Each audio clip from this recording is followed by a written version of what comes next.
Com o local assegurado de principal mídia, o rádio apresentava a disputa entre os melhores radialistas. A grade de programação era motivo de competição, pódio conquistado pela Rádio Timbira. Como início de preparação para quem quer subir no ringue, o berço de treinamento para os radialistas era a Rádio Gurupi, lançando ícones como Neres Pinto. Rivais de emissora, mas unidos, Fernando Leite recorda com amor sobre a amizade que ultrapassou a simples parceria de profissão.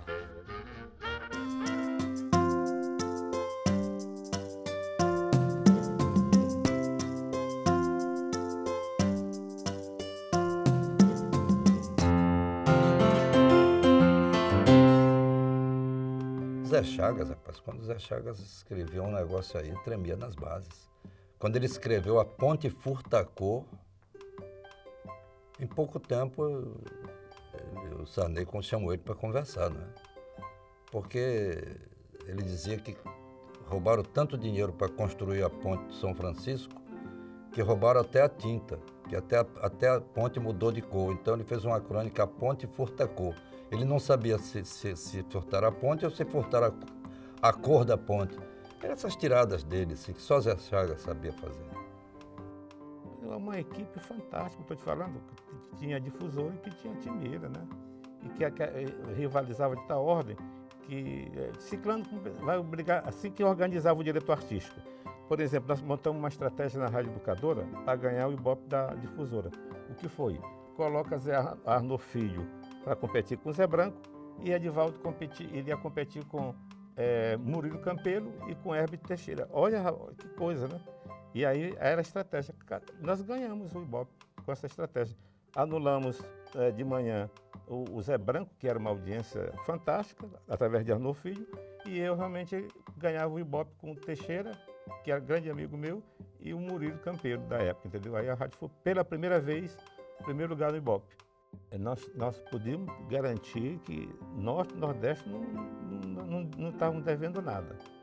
Nós estávamos com uma programação interessante, tanto a difusora como a Timbira, com até a Rádio Educadora, com a Gurupi, que foi o berço de muitos locutores, né? No Maranhão, 1964, Timbira fizeram uma programação, baita de uma programação. Rui Dourado fazendo futebol de meia tigela. Esse tempo não tinha televisão, era a rádio que dava microfonia mesmo. Antes de começar o jogo, aí a Rádio Timbira botava futebol de meia tigela com o Rui Dourado. Se fossem 100 rádios ligados, eram 100 rádios ligados na Timbira.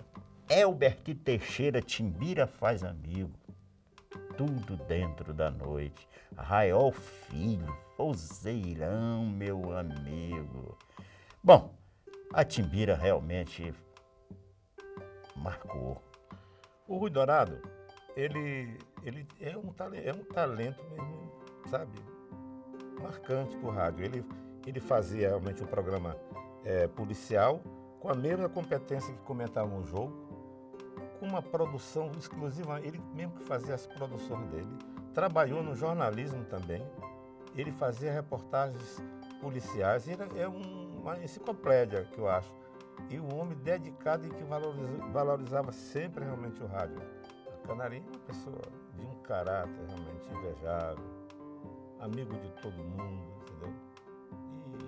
E competente, um outro profissional também maravilhoso.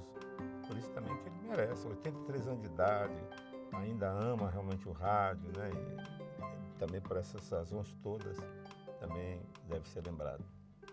O Lauro Leite, ele é também fantástico, uma voz linda. Ele praticamente, em termos, na época que não se falava em mídia, as maiores mídias que ele fazia, quer dizer, que era aqueles que naquela época antiga chamavam de... tinha um nome que eu me esqueci. E ele gravava aquilo, lia. No jornalismo, não tinha ninguém que fizesse igual a ele. Podia ter igual, como Coimbra Filho, Almeida Filho, mas melhor jamais. Ele era muito bom. O que a diferença é que ele lia, gravava o texto e não precisava nem ficar olhando toda hora, fazer uma interpretação do noticiário. Essa que era a diferença dele. ele gravava, ele memorizava aqui tudo que ele ia fazer e mandava brasa.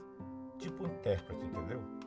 Impostava a voz de uma forma fantástica, porque a voz dele, se tu conversar com ele, a voz era uma voz pequenininha, e de repente, quando tu fosse ouvir, nem acreditava naquilo. Eu perguntava muito para ele na época, mas que diferença tu tens, que tua voz, perto da minha, a tua voz é desse tamanhinho. Ele dizia assim, pá, isso é impostação de voz, é reflexibilidade de voz.